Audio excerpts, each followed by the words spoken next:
I'm Nazia Hussain. I work at Ogilvy Advertising and I work as a regional director of cultural intelligence.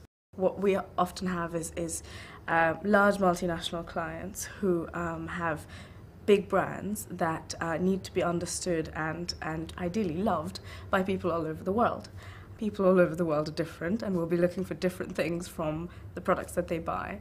So what I do is try and work out how brands can understand people's needs in different parts of the world better, so as to be able to sort of supply them better in a sense. Even at age 15, I felt like the world was enormous and I was living in one very small, very specific part of it. I was in Bangladesh at the time.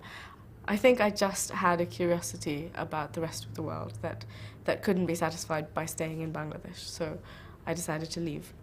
I knew my parents weren't going to be able to afford any of the best international boarding schools, so I just applied for scholarships, and I got to go to a United World College, which is a lovely institution that basically helps underprivileged children.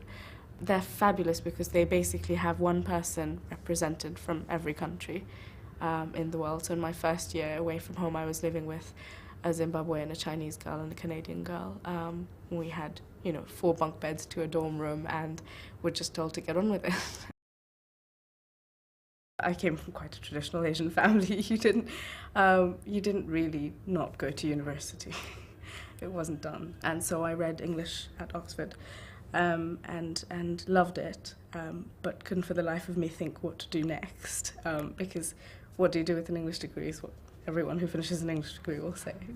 I really wasn't ready to make a career decision at that point, so I decided I would go and do a master's in something that I actually really loved, which is Chinese culture. So I spent 2 years on a thesis on basically how advertising has happened in China. At the end of that, I realised that I'd kind of chanced upon something quite good in that the China boom was just beginning, and I happened to be fluent in Chinese and English, and people happened to be really needing that at the time. So I was quite lucky. I was in a good place at a good time. I came across WPP, who basically they came to Oxford every year and they gave this company presentation on their graduate fellowship scheme.